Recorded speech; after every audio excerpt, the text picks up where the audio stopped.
Ou santos ou nada mais queremos ser. Ou santos ou nada. Olá, paz e alegria! Hoje é 31 de agosto e vamos conhecer a vida de São Raimundo Nonato. São Raimundo Nonato é um santo que nasceu na Catalunha, na Espanha, no ano de 1200. A sua vida já começa muito difícil pelo seu próprio parto. Durante o parto, a sua mãe não resiste e vem a falecer. E ele fica, no ventre da sua mãe morta. E aí a parteira tem uma inspiração, pega uma faca, uma navalha e corta a barriga da sua mãe e ele é retirado, do corpo sem vida da mãe. Por isso lhe dão o nome de Raimundo Nonato. Nonato que vem do nonatus em latim, que quer dizer não nascido. Ele foi arrancado, do ventre da sua mãe. Então, já teve um começo de vida muito difícil, mas isso não vai fazer dele uma pessoa triste, muito pelo contrário. Seus pais eram nobres, sua família era uma família da nobreza, não tinha uma grande fortuna, mas tinha, vamos dizer assim, um certo prestígio. Então, ele é criado de uma forma muito, vamos dizer, não seria tão próspera, mas não passa por necessidades, é uma família tranquila. O que vai acontecer? Dotado de muita inteligência, muito tranquilo, ele logo vai despertar o desejo da vida religiosa de consagrar-se a Deus. Então, o pai mandava que ele guardasse os rebanhos, que ele ajudasse a tomar conta dos rebanhos, e ele ficava lá em oração, visitando as capelinhas de Nossa Senhora, e, segundo uma tradição, enquanto ele rezava, os anjos cuidavam do seu rebanho. E passava horas e horas aos pés da imagem de Nossa Senhora, em oração e contemplação. E o pai não queria, percebendo esses dotes, esses dons religiosos do seu filho, mandava para administrar a fazenda, mandava para outras coisas, tentando tirá-lo da sua vocação. Mas era justamente o contrário. Quanto mais o pai insistia em mandar fazer outras coisas, mais ele passava tempo com os trabalhadores em contemplação, ajudando, mas sempre em oração.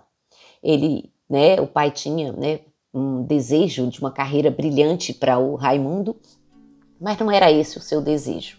E depois teve que se render à vocação do seu filho, porque em silêncio, na oração, ele ia fortificando a sua vontade até que o pai consentiu e ele vai entrar para a Ordem de Nossa Senhora das Mercês, que tinha sido fundada há pouco tempo por Pedro Nolasco, que é santo também. Ele conhecia o Pedro Nolasco, já conhecia a congregação e queria também participar. Então, com a autorização do pai, ele entra para Nossa Senhora, a Ordem da Nossa Senhora das Mercês.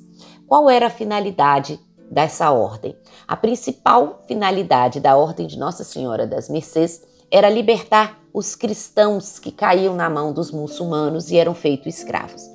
A Península Ibérica, naquela época, era dominada pelos mouros, pelos muçulmanos, que escravizavam muitos cristãos. Então, a Ordem de Nossa Senhora das Mercês foi fundada justamente para que os cristãos fossem libertados. Porque qual era o medo? Se o muçulmano escravizava, a única forma do cristão ser liberto era se ele se convertesse. Então, muitos, pelo medo da escravidão, acabavam negando a fé cristã. Então, o objetivo da ordem era justamente fortificar a fé.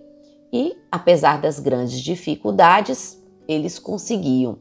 Ele ordenou-se sacerdote e foi enviado em missão para a Argélia, no norte da África, para resgatar os cristãos das mãos dos muçulmanos. E lá ele, nesse primeiro momento, conseguiu resgatar 150 escravos e devolvê-los às suas famílias. Era com dinheiro, conseguia uma doação, dinheiro, ia comprando, né, vamos dizer assim, novamente a liberdade. Mas um dos votos da congregação é que quando não tivesse outra opção, ele se daria como escravo no lugar do outro. E aí aconteceu isso, quando ele não tinha mais nenhuma posse, nenhum meio de libertar um cristão escravizado, ele se ofereceu como refém. E lá ele vai ficar como escravo durante 8 meses. Ele vai se tornar escravo durante 8 meses e continuava lá pregando e incentivando os outros cristãos a não desistir da sua fé. E quando os seus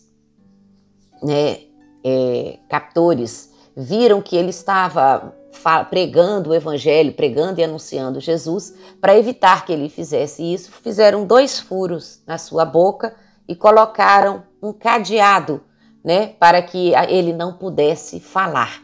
Mas ele continuou testemunhando. Então, o cristão não precisa anunciar apenas com as palavras, mas com o testemunho.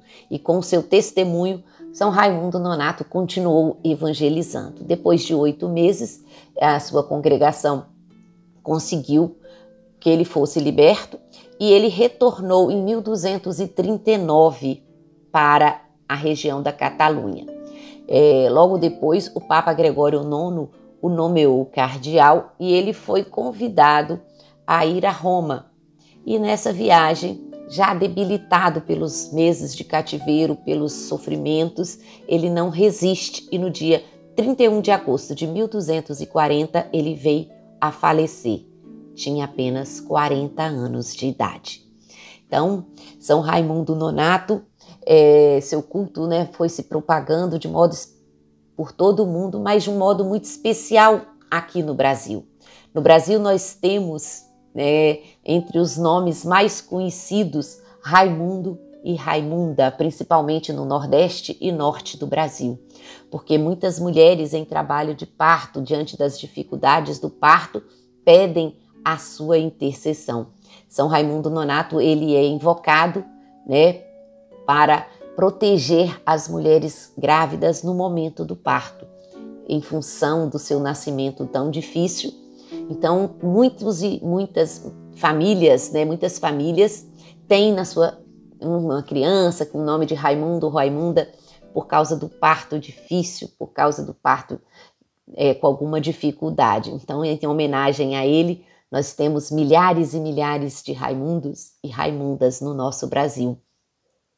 Então, São Raimundo Nonato, esse homem que deu a vida para que Jesus fosse conhecido e amado, e intercede por nós hoje no céu, para que possamos ser fiéis a Jesus diante de todas as dificuldades, diante de qualquer perseguição. Eu sou cristã, eu sou de Jesus, eu sigo os caminhos do Senhor. São Raimundo Nonato, rogai por todos nós.